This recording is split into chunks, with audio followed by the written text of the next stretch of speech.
Madame, Monsieur, bonjour, bienvenue et merci de vous informer sur RTI2. Toutes nos excuses pour ce retard de 2 minutes au sommaire. Dans la ville de Korogo, au nord de la Côte d'Ivoire, on assiste à une occupation anarchique sur les voies principales du marché de Banafora.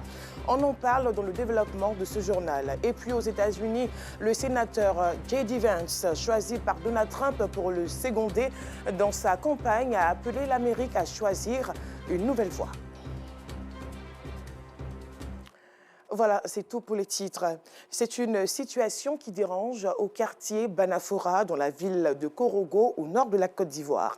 Les voies principales du marché sont occupées de façon anarchique par les motocyclistes et commerçants.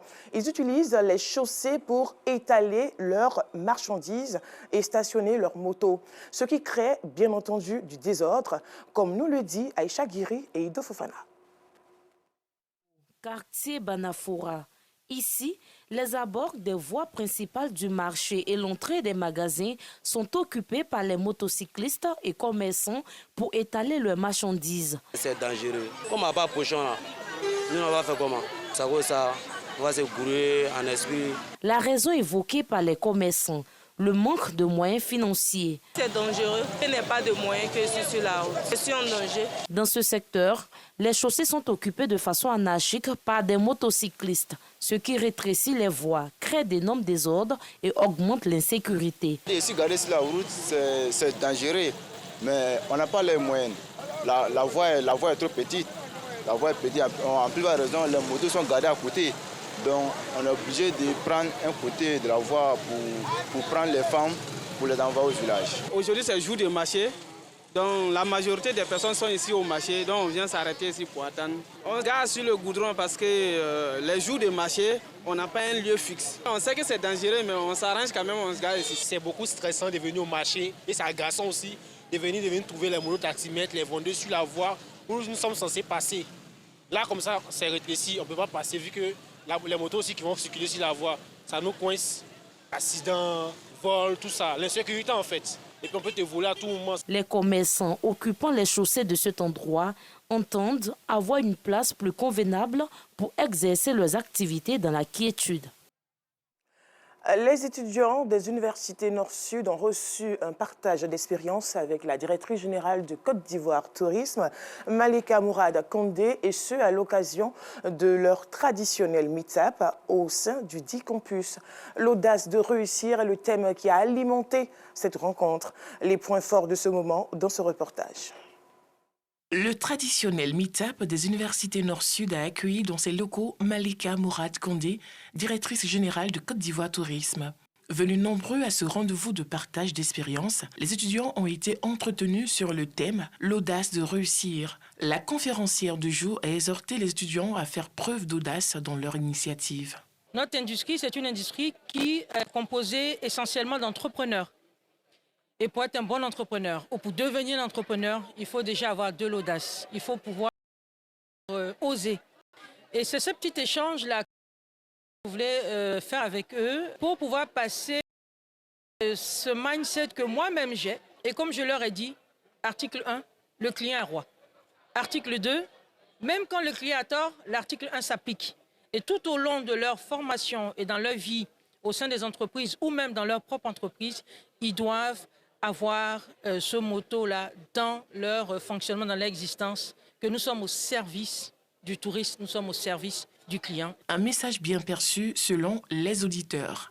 Il faut avoir le caractère, la vision, un rêve et surtout avoir un objectif pour réaliser ce rêve-là.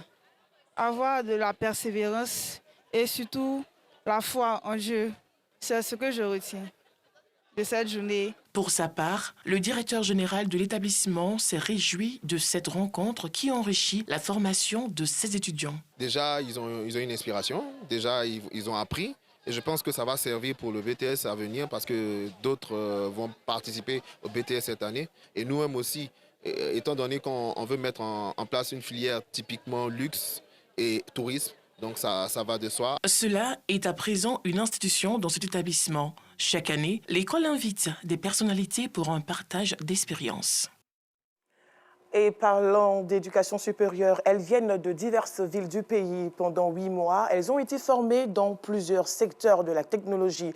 Au nombre de 87, ces jeunes filles ont reçu leur certificat de fin de formation. Non Sangaré, Enza Traoré. Mariam est élève en classe de 5e au lycée Oufo-Boigny de Korogo. Elle et son équipe sont à Abidjan pour présenter leur projet sur la poubelle intelligente. Un projet pour lutter contre la prolifération des déchets plastiques. Nous avons programmé notre poubelle de telle sorte que si tu viens jeter un objet à la poubelle, tu présentes l'objet.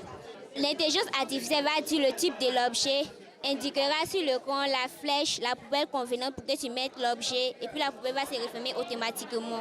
Autre projet conçu par un autre groupe d'élèves, il s'agit du robot agricole. Notre robot agricole a la capacité de détecter les mauvaises herbes, de les arracher, d'arroser de manière autonome et même de labourer le sol. Nous pouvons allumer notre robot à l'aide d'un module Bluetooth, le faire avancer comme le faire reculer, le faire tourner à gauche et à droite, verser les graines, arroser et gratter le sol.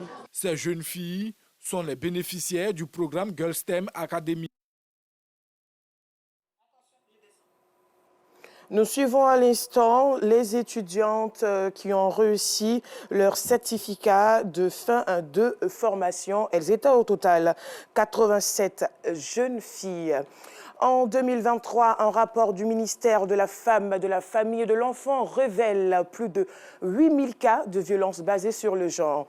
Dès la publication du dit rapport, les associations féministes dénoncent ce nombre qui est en dessous de la réalité. Aujourd'hui, la Ligue ivoirienne des droits de femmes fait un plaidoyer pour une harmonisation de la plateforme de collecte de données.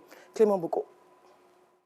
1067 cas de viol. 6717 cas de violences domestiques, 3283 cas de violences sur des enfants de moins de 18 ans, 154 cas de VBG sur les personnes en situation de handicap et 445 cas sur mineurs de moins de 5 ans. Voici de façon succincte le rapport 2023 du Programme national de lutte contre les violences basées sur le genre. C'est le nombre de cas de VBG publiés par le ministère de la Femme en 2023 qui a surpris plus d'un, donc les organisations de la société civile en premier, parce que, étant sur le terrain, ces chiffres ne reflètent pas du tout la réalité. Selon les féministes, de nombreuses données demeurent non capitalisées dans le Gender Based Violence Information Management System, GBVIMS.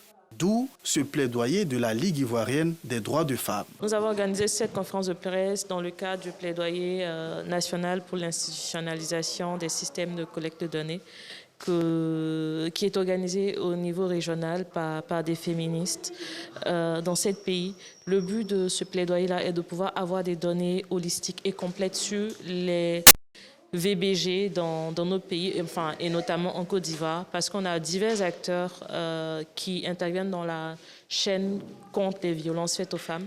Mais malheureusement, les données de ces acteurs-là ne sont pas reversées dans le GBVIMS, qui est l'outil de collecte du ministère de la Femme qui a le lead sur cette question. Du coup, on a des chiffres qui sont annoncés par le ministère de la Femme, de la Famille et de l'Enfant chaque année, qui ne traduisent pas la réalité des femmes ivoiriennes. L'ONG plaide également pour une augmentation de l'enveloppe budgétaire du ministère de la Femme, de la Famille et de l'Enfant. Emmanuel Sessoga est le nouveau président du Rotary Club Abidjan-Doyen, premier club rotarien en Côte d'Ivoire pour la mandature 2024. Une gouvernance qu'il place sous le signe de la fraternité et de la paix. Théodore Zouzou. Œuvrer pour la consolidation de la paix dans le monde et l'amélioration des conditions de vie des populations ainsi que de leur cadre de vie, c'est l'engagement des membres du Rotary Club International, une organisation humanitaire à but non lucratif née dans l'État de l'Illinois aux États-Unis en 1916, qui s'est étendue par réseau dans le monde entier. En Côte d'Ivoire, il existe 44 clubs dont le premier né est le Rotary Club Abidjan-Doyen en 1956. Ce groupement vient d'enregistrer un nouveau président en la personne de Cess Emmanuel.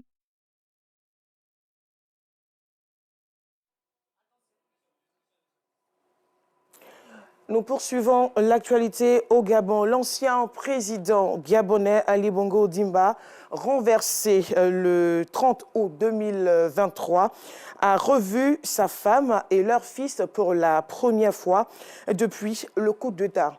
Une entrevue en présence du président de la transition, Brice Clotaire Oligui Nguema, et qui a toutefois tourné court. La situation de l'ancien chef d'État, elle, reste floue. Terminons ce journal aux États-Unis. Choisi par Donald Trump comme colistier dans la course à la Maison-Blanche, le sénateur James Davis Vance a appelé l'Amérique à choisir une nouvelle voie au 3e jour de la convention républicaine dans le Wisconsin. Après un hommage à l'ancien président américain Donald Trump, l'élu de l'Ohio a accepté l'investiture du Parti républicain sous les applaudissements de la foule. Et voilà, c'est la fin de ce journal. Merci de l'avoir suivi.